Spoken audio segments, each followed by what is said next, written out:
매년 우리나라 대학 교수들이 모여서 그 해를 보여줄 수 있는 사자성어를 선정한다고 합니다. 2015년 12월에도 2015년과 16년을 바라보게 하는 사자성어를 선정했거든요. 886명의 우리나라 대학 교수들이 설문조사를 통해서 선정된 사자성어는 뭐냐면 혼용무도라고 하는 사자성어입니다. 익숙하지 않죠? 혼용무도, 뜻이 이렇습니다. 세상이 어지러워서 기본 도리가 이루어지지 않는다. 다른 말로 하면 나라의 상황이 암흑에 뒤덮인 것처럼 온통 어지럽다. 혼용무도, 이것이 지금 우리나라의 현상이다. 대학 교수들이 바라볼 때 너무 세상이 어지럽고 혼란스럽다 라고 걱정하는 마음을 이 사자성어로 표현한 것입니다. 혼용무도. 저는 혼용무도라고 하는 말이 조금 동의가 됩니다. 정말 지금 돌아가는 세상이 혼란스럽다. 국가적으로, 국가안보적으로 참 위기다라는 생각을 하게 되는 것이죠. 그런데요, 이 혼용무도의 이 정신, 이 이야기를 넓게 보는 것이 아니라 좁게 그냥 우리의 삶에 적용해 보면 어쩌면 우리의 인생도 혼용무도와 같은 상황을 만나는 때가 있는 것 같습니다. 마치 우리 인생을 배를 타고 항해하는 것과 비교한다면 그냥 잔잔한 물결 위를 걸어가는 때만 있는 것이 아니라 예상하지 못한 큰 풍랑을 만나가지고 굉장히 혼란스러워할 때가 있는 것 같습니다. 혹시 여러분 배를 타고 태풍을 만나보셨나요? 배를 타고 혹시 풍랑을 만나보셨나요? 저도 배 안에서 풍랑 만나본 경험이 없습니다. 그런데 정말 큰 풍랑을 만나본 사람들이 이렇게 표현하더라고요. 풍랑을 만나서 아무것도 할 수 없을 때 내 얼굴, 그리고 주변 사람들의 얼굴을 보니까 노랗게 질려 있더라. 풍랑을 만나서 아무것도 할 수 없고 정말 여기서 끝인가 보다 라는 생각이 들 때 얼굴이 노랗게 질리더라는 것이죠. 겁에 질리고 공포에 질리게 되더라는 것입니다. 성경에 보면 그런 이야기가 있지요. 예수님의 제자 중에 여럿이 어부 출신입니다. 그들이 갈릴리 호수를 가로질러 가다가 동풍을 만나죠. 풍랑을 만납니다. 배가 이리 가지도 저리 가지도 못하는 상황이 계속돼요. 파도가 치고요. 비바람이 몰아칩니다. 배가 금방 뒤집힐 것 같아요. 그때 어부 출신인 제자들도 겁에 질려서 예수님을 부르짖게 되거든요. 아무리 어부라 할지라도, 아무리 오래 바다 생활이 있다 할지라도 풍랑을 만나게 되면, 태풍을 만나게 되면 두려움에 떨 수밖에 없는 것 같습니다. 우리 인생도 그렇지 않을까요? 여러 가지 인생의 고비를 지나고 지났는데 또 다른 풍랑을 만나게 되면 또다시 두려워하는 인생이 어쩌면 저와 여러분의 인생인 것 같습니다. 왜 제가 이런 얘기를 드리냐 하면 오늘 이 시편 27편에 우리가 시편 27편을 바라보게 될 때 꼭 기억해야 할 단어가 있는데 그것이 뭐냐면 두려움 또는 무서움이란 단어입니다.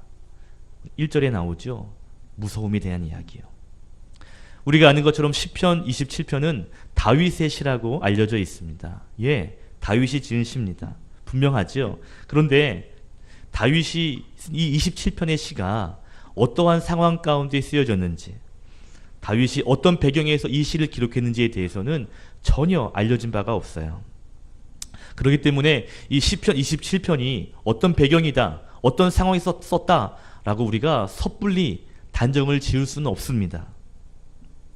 그런데 한 가지 분명한 것이 있어요. 그것이 뭐냐면 이 시편 27편 1절부터 끝절까지 계속 흐르는 다윗의 감정이 나오는데 그 감정이 뭐냐면 바로 두려움이라는 감정입니다. 공포, 두려움이요.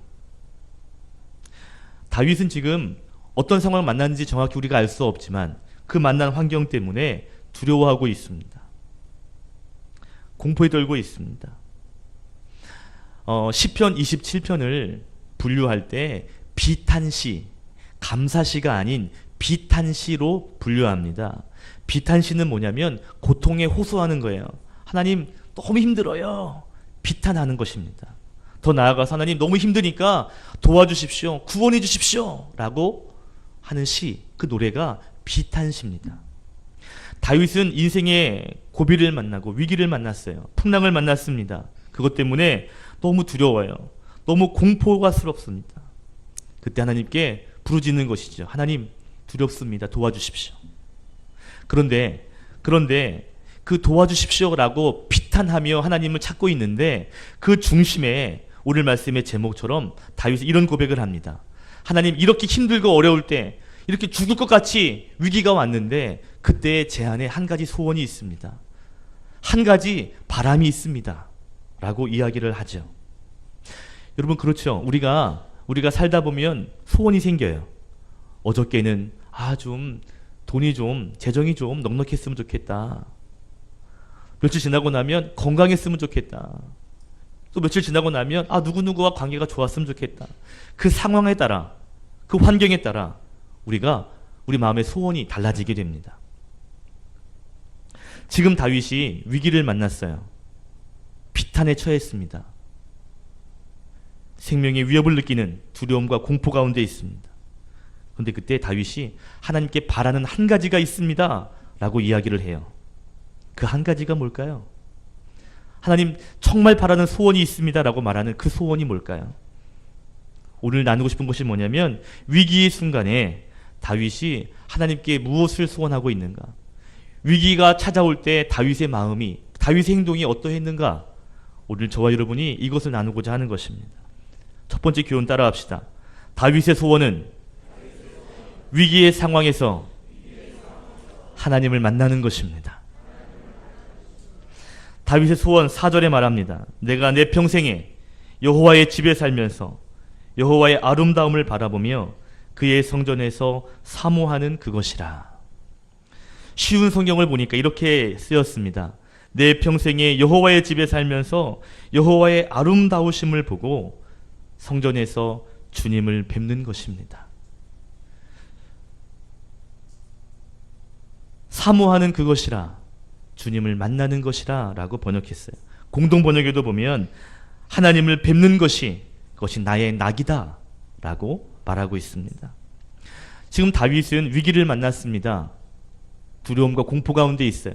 근데 하나님 크게 외치고요. 나 소원이 있습니다. 그것이 뭐냐면 하나님을 만나는 것입니다. 하나님 예배하는 것입니다. 라고 외치고 있다는 것입니다. 시편 27편을 연구한 학자들이 그 배경을 생각할 때 아마 다윗이 생명의 위협을 느끼는 거라면 아마 사울 왕을 피해 도망다니던 그 10년의 기간 가운데 가장 힘들 때가 아니었을까라고 추측하기도 합니다. 어떤 학자들은 그것보다 더 힘들었을 때 자기 아들 압살롬에게 배신당하고 목숨 살고자 도망하던 그때가 아니었을까라고도 추측하기도 합니다. 정확히 알 수 없어요.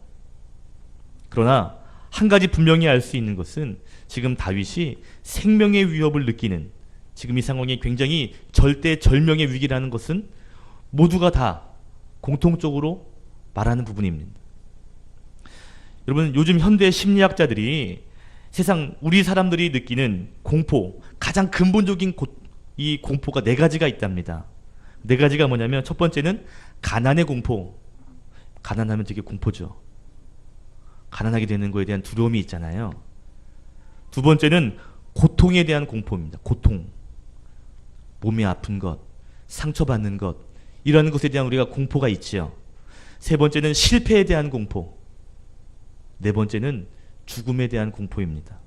네 가지 공포가 뭐라고요? 첫 번째가 가난의 공포, 두 번째 고통의 공포, 세 번째는 실패의 공포, 네 번째는 죽음의 공포. 사람마다 조금씩 다르겠지만 이 4가지 고통이 아니다라고 말할 사람은 없을 겁니다. 학자들이 말하기를 이 네 가지 고통이 있다면 아마 지금 다윗이 처한 고통은 이 네 가지 중에 최소한 세 가지의 고통은 아마 삼중고를 겪고 있을 것이다. 고통의 공포, 그리고 실패의 공포, 죽음의 공포를 아마 다윗은 겪고 있을 것이다 라고 이야기합니다. 분명한 것은요, 다윗이 생명의 위기를 느끼고 있습니다. 그런 놀라운 것은요, 그 생명의 위기를 느끼고 있는 그 절박한 순간에 하나님, 나 소원이 있습니다. 딱 한 가지 소원이 있는데 그것은 하나님을 예배하는 것이고 하나님 만나는 것입니다 라고 말하고 있다는 것입니다. 누군가에게 쫓기는 절박한 상황, 어쩌면 죽을 수도 있습니다.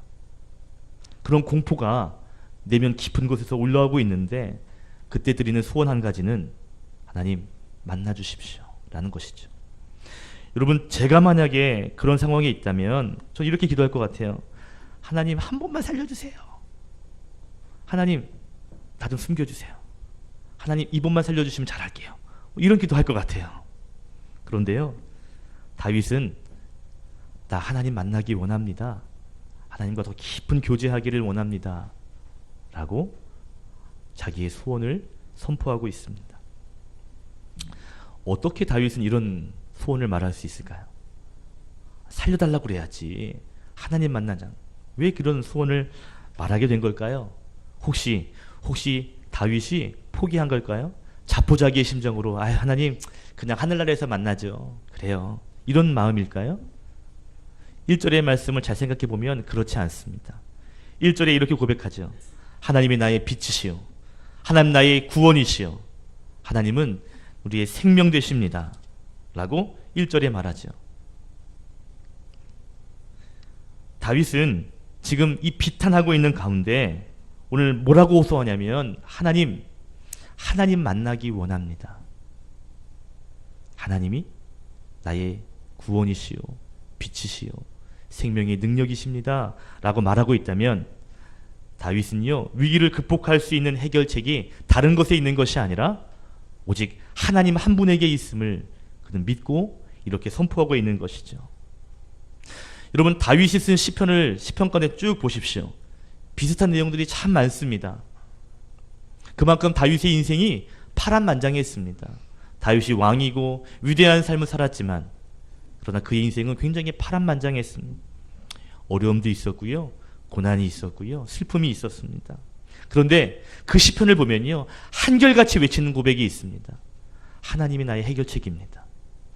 하나님만이 이 문제 해결할 수 있습니다 라고 고백합니다. 그래서 한결같이 다윗은 뭐라고 고백하냐면 위기가 올 때마다 나 하나님 만나기 원합니다. 저 하나님 예배하기 원합니다 라고 늘 외치고 있었습니다. 그 대표적인 시가 시편 42편입니다. 시편 42편 1절과 2절 우리 화면을 통해 함께 읽겠습니다. 함께 다윗의 고백을 고백합시다. 시작. 하나님이여, 사슴이 시냇물을 찾기에 갈급함같이 내 영혼이 주를 찾기에 갈급하나이다. 내 영혼이 하나님 곧 살아계시는 하나님을 갈망하나니 내가 어느 때에 나아가서 하나님의 얼굴을 배울까. 아멘. 여러분, 사람을 비롯하여 동물들이 목이 마른 갈급함을 경험하면 물을 찾게 되어 있습니다. 갈급할 때, 목마를 때 물이 해결책입니다. 다윗은 말하지요. 위기가 찾아올 때, 어려움이 찾아올 때 그것을 해결할 수 있는 해결책은 하나님입니다. 그래서 나는 하나님을 찾습니다. 하나님 갈망합니다 라고 다윗은 고백합니다. 힘들고 어려울 때, 목마를 때 시냇물을 찾듯 다윗은 위기를 만날 때, 고난이 찾아올 때 다윗은 진정한 해결사이신 하나님을 찾았습니다. 이게 믿음이죠. 여러분, 위기를 만났을 때 다윗처럼 하나님을 찾을 수 있고 하나님을 예배할 수 있는 사람 되시기를 주의 이름으로 축원합니다. 힘들고 어려움이 있을 때 가장 먼저 찾아오는 것이 뭔지 아십니까? 예배 쉬어야 되겠다, 다음에 해야 되겠다 라는 생각이 들어옵니다. 인생이 잘 풀리지 않고 답답할 때 그때 조금 쉬었다 예배해야 되겠다라는 마음이 밀려옵니다. 공포가 찾아오고 두려움 찾아올 때 안정이 필요해 라고 이야기합니다. 그런데 여러분, 그럴 때마다 다윗처럼 하나님을 만나시는 역사가 있기를 예수님의 이름으로 축복합니다. 하나님을 만나게 될 때 하나님이 진짜 해결책이 된다는 사실을 알게 되실 겁니다.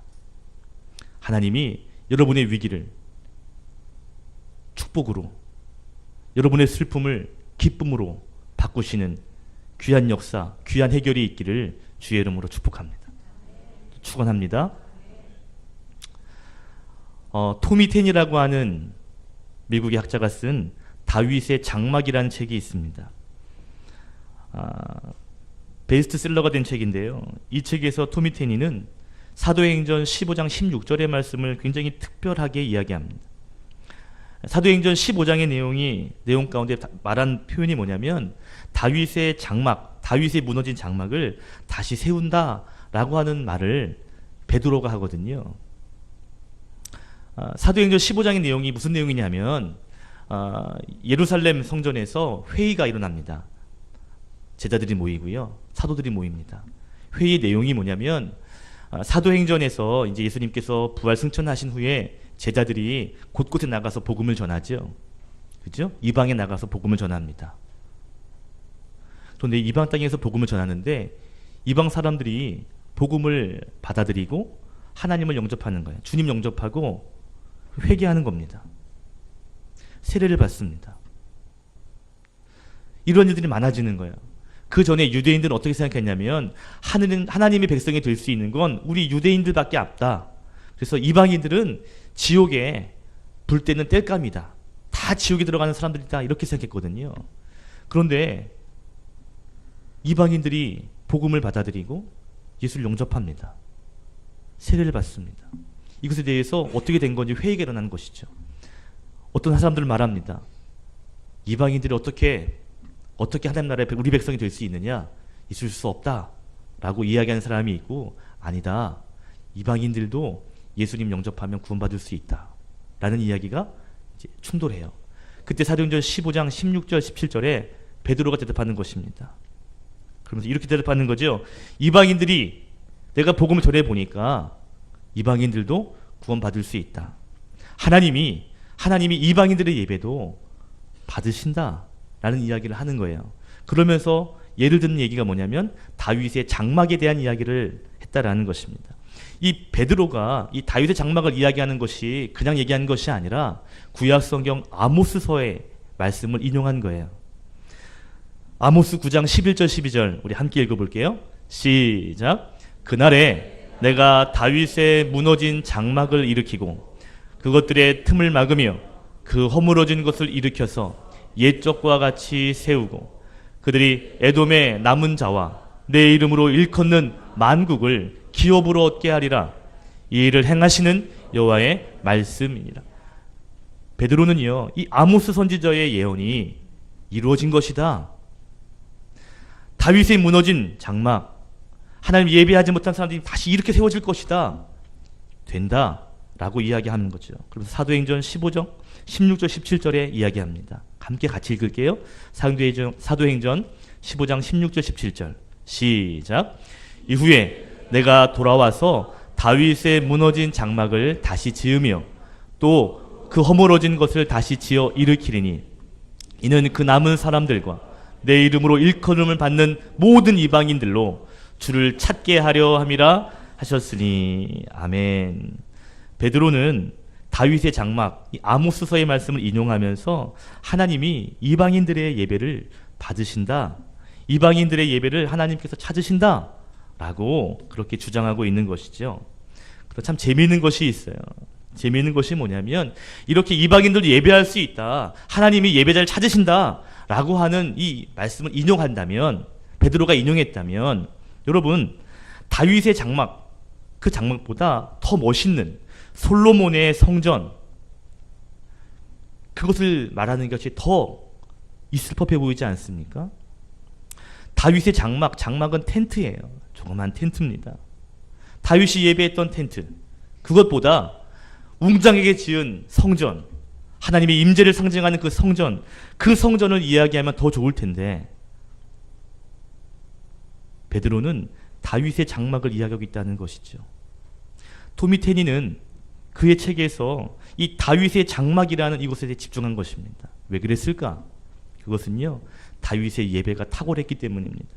다시 말하면 다윗이 하나님을 예배하는 그 마음, 그 마음, 힘들고 어려울 때 때로는 여러 가지 지역에서 텐트 치며 고통당하고 있을 때 그때 그 자리에서 하나님 뜨겁게 예배했던 그 다윗의 예배, 그 예배에 대한 이야기를 했던 것이죠.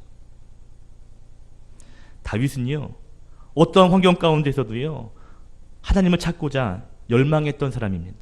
하나님에 대한, 예배에 대한 뜨거운 열정이 있었던 사람이 다윗이었습니다. 오늘 두 번째 나누고 싶은 교훈이 있습니다. 다윗이 위기의 순간에 소원을 말하는데 하나님을 만나는 것이었다 그랬죠. 이 말을 다른 표현으로 하면 다윗은 하나님 만나기 위한 열정이 있었다라고 말할 수 있습니다. 놀라운 것은 다윗이 하나님에 대한 열정이 가득했더니 주변의 두려운 상황에서도 두려워하지 않고 용기 낼 수 있었더라라는 것이죠. 한번 따라합시다. 다윗의 열정이 두려움의 상황을 이기게 합니다. 1절 말합니다. 내가 누구를 무서워하리요? 2절에 악인이 내 살을 먹으려고 할지라도, 나의 대적, 나의 원수들이 수많이 있다 할지라도, 3절 군대가 나를 대적하여 진을 친다 할지라도 나는 두렵지 않다. 전쟁이 일어나 나를 치려 할지라도 나는 여전히 태연하리로다. 여러분 잘 생각해 보세요. 상황은 두려울 수밖에 없어요. 상황은 누가 봐도 위기입니다. 고통이고요. 공포스러울 수 있어요. 그런데 다윗의 마음에, 다윗의 중심에 어떤 마음이 가득하냐에 따라서 행동이 달라집니다. 내 안에 어떤 소원으로 가득 차 있느냐에 따라서 전혀 다른 행동이 나타나게 된다는 것이죠. 다윗의 마음에는 하나님을 향한 뜨거운 열정이 있었습니다. 하나님을 향한 뜨거운 심장이 있었습니다. 그래서 환경은 두렵지만 그 가운데 하나님에 대한 열정으로 용기 낼 수 있었고요. 위기 가운데에서도 태어날 수 있었습니다. 14절에도 이렇게 말하죠. 맨 끝에 다윗은 너희들은 여호와를 기다릴지어다. 강하고 담대하며 여호와를 기다릴지어다. 분명히 상황은 공포의 상황이고 두려움이 있는 상황입니다. 그런데 다윗의 마음에 하나님에 대한 뜨거운 열정, 뜨거운 심장이 있으니까요. 주변 상황에 그 두려움에도 잠식되지 않습니다. 두려움이 있는 건 분명한데 두려움으로 끝나지 않고 오히려 용기 내고 있다는 것이죠. 강하고 담대해라. 하나님 기다려라. 라고 선포할 수 있게 된 것입니다. 여러분 다윗은 예전에도 그랬습니다. 언제요? 다윗이 골리앗과 싸울 때요. 골리앗이 얼마나 대단한 장수이던지 이스라엘에 있는 모든 사람들이 골리앗 앞에 덜덜덜 떨었습니다. 감히 골리앗과 1대1로 싸우려고 하는 엄두를 내지 못합니다. 오히려 조용히 도망치는 사람들이 있었다라고 성경이 기록합니다. 슬금슬금 도망가는 것이죠. 그런데 다윗은 골리앗 앞에 주눅들지 않습니다.